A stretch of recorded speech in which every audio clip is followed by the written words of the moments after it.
Hey guys, welcome back to my channel. Simone here, and today I am doing a bit of a different tag. So I was tagged by Laura from What Everyone Else Is Reading, whose channel I love, by the way.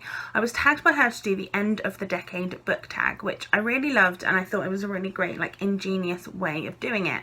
I can't actually remember who the original creator was, so I'll link that down below. Sorry about that. However, I don't really remember what I read more than what was on Goodreads, which for me was 2014. I didn't really read between 2010 and 2013 because I was at uni, and I honestly didn't read pretty much anything while I was at uni.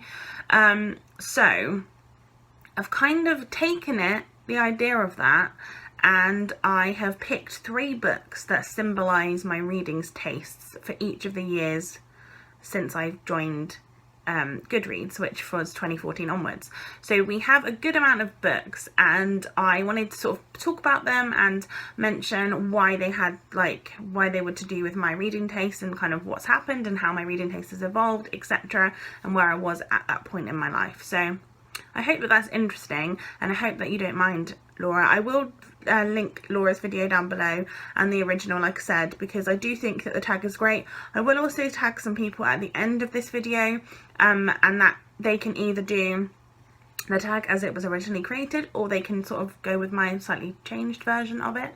But yeah, let's get started with the video. I'm really excited to give this one a go. So we're going to start with 2014. So like I said, I was at uni between 2010 and 2013, and then I moved back home to my family home in 2014, and I basically started reading again. I got back into reading. I was really enjoying it.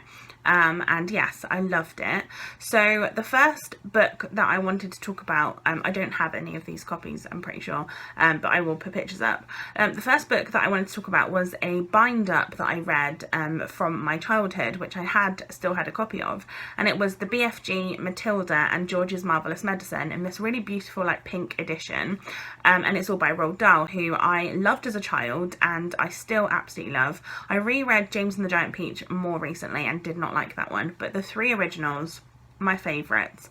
And I think when I came back from uni, I was just wanting to read comfortable childhood books. I really loved that, and I was I was reading kind of things I knew as opposed to trying anything different, to be honest. So a lot of the books I read in 2014 were very kind of known to me.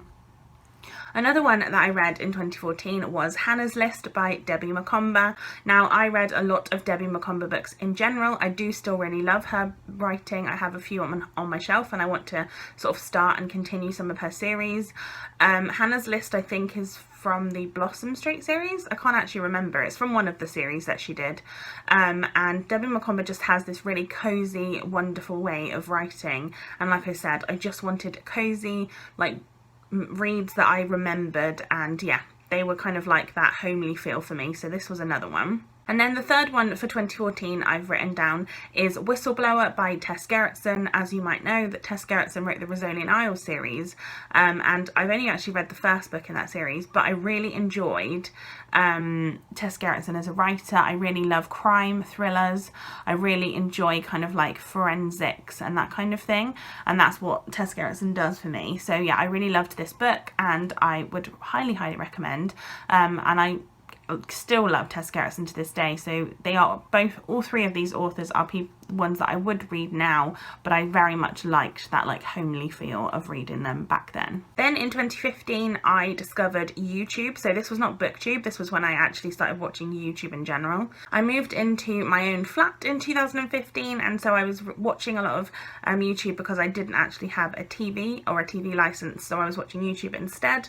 So I firstly picked up Girl Online by Zoe Sugg because Zoella was one of my favourite YouTubers, and she still is. I absolutely loved watching her channel, and like I said, I loved her series. I actually have on my 2020 TBR, which I'll link down below, that I want to complete the trilogy, and that I only have 1 book left of that, so I'm very excited. And like I said, I started reading kind of YouTuber books a bit, and I enjoyed reading books that I'd heard lots of people talking about. I also read 50 Shades of Grey by E.L. James in 2015. I actually really enjoyed them at the time I read them. I think now if I reread them I probably wouldn't as much. But again, it was the hype train. I was really trying to read like things that people were talking about and it wasn't like BookTube, like I said, so it was more kind of like well-known books in general. So I did read the 50 Shades of Grey trilogy. And then the other one I wanted to talk about was The Help by Catherine Stockett. This is a film. I don't actually know when the film came out, but I definitely read the book first, and I loved The Help by Catherine Stockett. I thought it was really a great book. I know that there is some controversy around like Catherine Stockett being a white woman writing about black issues, and so that is something that I've definitely thought about now, but at the time of reading that's not kind of what was going on in my head. I really enjoyed the read. I thought it was well written, like I said, and I would I remember it in a really, really lovely way. So yeah, that was my 2015. Then in 2016, I was gifted a book by my sister for Christmas, I think of 2015, and it was Cell 7 by Kerry Drury, I think is how you say her name. This was me branching out a little bit. I was trying to read slightly different things. I was reading books that I was gifted, like I said, but I really enjoyed Cell 7. It's a kind of dystopian book about a world where if somebody commits a crime, they go on like a TV show, and the TV show decides whether they stay in trouble or whether they get let off, that kind of thing, and they move up the cells until on the 7th day they decide whether they get the death penalty or not.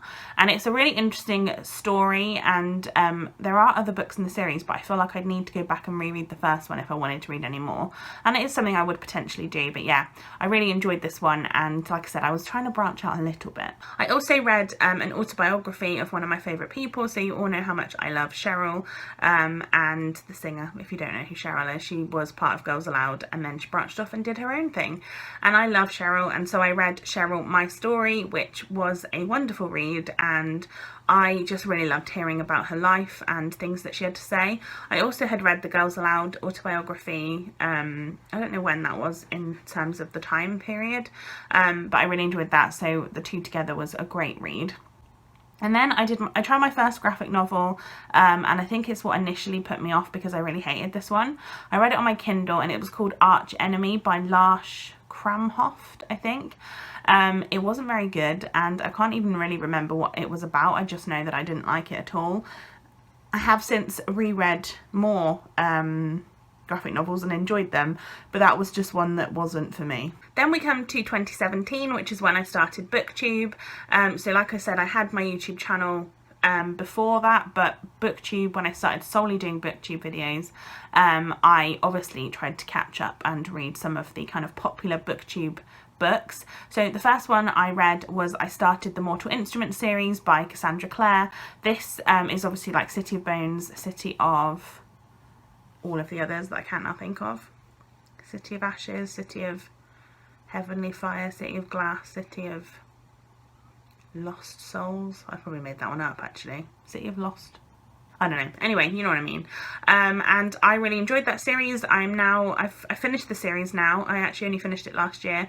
And I have recently read the Shadowhunters Codex, which was the next one, and then on my 2020 TBR this year, there is also, and also I think probably you'll have seen, it's in my February TBR, that I am reading Tales of the Shadowhunter Academy, which is the next one on the list that I have to read. So yes, that's very exciting.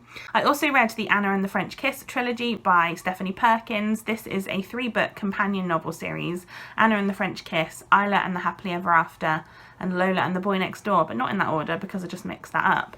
Anyway, there is 3 books that centers around like romance, and it's lovely. It's YA, it's really enjoyable. I probably wouldn't reread them just because I feel like I definitely wouldn't get the same out of them now because I'm in a different place in my life, but I really enjoyed them at the time I read them, and yeah, they were just really lovely and wonderful reads. And like I said, they were kind of really popular on BookTube, so I was like, I need to read them. It was also one of the only series I read within like relatively quick succession, because normally I'm rubbish at reading series, but I actually read that one pretty damn well. And then the third one from 2017 was The School for Good and Evil by Simone. I also read this because my sister let me borrow it because it was her book, and this is I don't know how many books are in this series now, but I saw somebody on BookTube talk about it right at the very start of my BookTube channel. I think it might have been Reagan from Peruse Project, but I might have made that up. And I really enjoyed the first one. I haven't continued with the series, and I don't know if I would, but it basically follows two girls, Agatha and Sophie, and they live in a sort of village where two people are taken every year, or two children are taken every year to attend this school for good and evil, one of which goes to the school for good, one goes to the school for evil.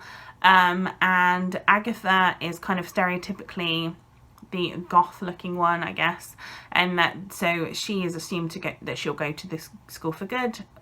She's assumed that she'll go to the school for evil, and Sophie is convinced that she's like the perfect princess and she'll end up going to the school for good, and then they end up being taken, but they go to the opposite schools. And it's just a really fun read. It's really interesting, and it kind of makes you think about like looks are deceiving, and you know, don't sort of judge a book, I guess.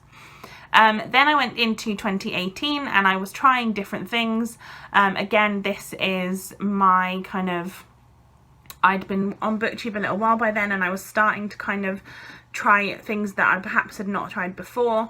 The first book I tried was This Lullaby by Sarah Dessen, which is a kind of adult romance, I believe. I don't think it's YA, it could be.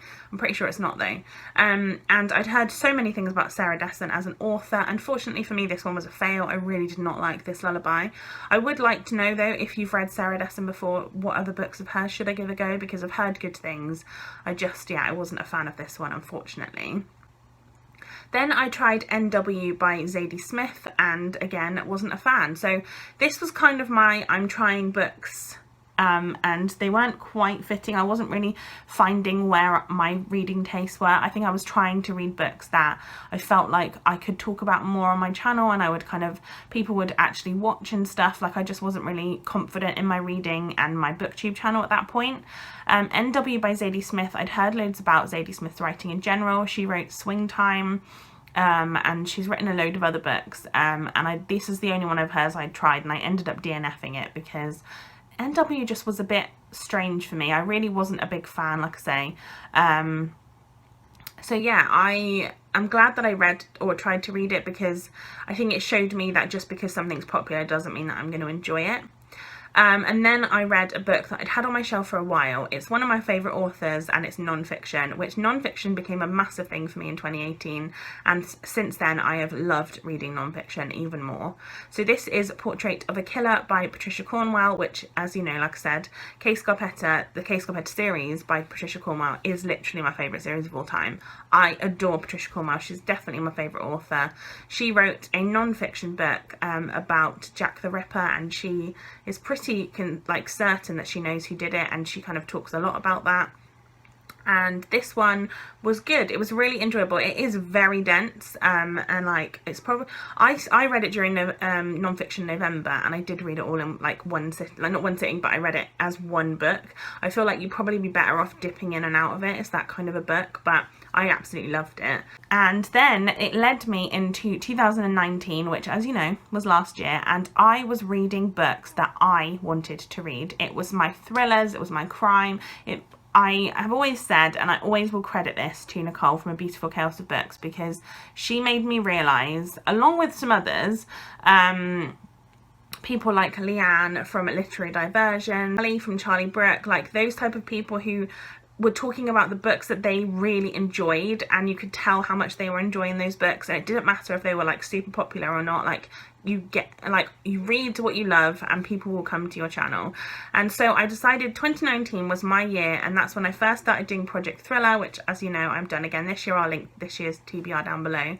But I read Evil Under the Sun by Agatha Christie. It was also my first like group book read. We read this for Christie Fest, which is hosted by my wonderful friend Julie from Hungry Bookworm. I absolutely love her channel, and I didn't actually love this book, but I really enjoyed the reading atmosphere of reading this as a group, and also it was reading a genre that I feel like gets underrepresented. Not so much now, it definitely did though. I think thrillers and that are definitely coming around and more people are getting into them now.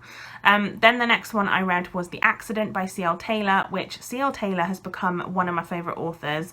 I've now read 3 of her books. I didn't really enjoy ironically, The Accident was the one I didn't love out of all the 3 books of hers I've read, but I just adore her books in general. Like, genuinely, her writing is amazing. The only reason I didn't like The Accident was because of a trope that I don't like, and it's my least favourite trope, but generally her writing is incredible. She just writes books that I just want to read, and I have another book of hers in my Project Thriller this year, which I'm really excited to read, so yeah, I'm excited.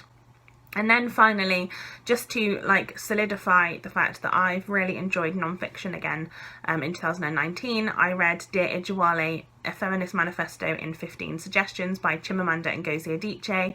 I also was trying to diversify my reading a little bit more, and Chimamanda's writing is just so pure, and I just absolutely loved it. This was a short story, not short story, it was like a short collection of letters almost, that I actually read on the train on the way home from somewhere, I don't even remember where. I actually read this book on the train on the way back from seeing Charlie and Emily. I met them for the first time, which was also a great thing for me in 2019. I met so many wonderful bookish people, and you guys have all been wonderful, and I have so many plans this year as well, which I'm excited about all of them. And yeah, I loved this book because it was something completely different than any of my experiences, in terms of it talked a lot about the Nigerian culture, but it also talked about being a feminist and what that means, and how you can bring up your children, especially girls, in a feminist way. And I just really enjoyed reading that, and I think it's something that's very important. So yeah, those are my kind of last 5 years, like, is it 5 or 6? Last 6 years in my books. Like I said, I'm going to tag 3 people. It's completely up to you if you want to do this at all, and if you do, you can either do the original tag, which I will link, like I said, because I think it's great, and I do think the questions are really important. It's just I didn't have the kind of knowledge to of my reading taste to be able to answer them.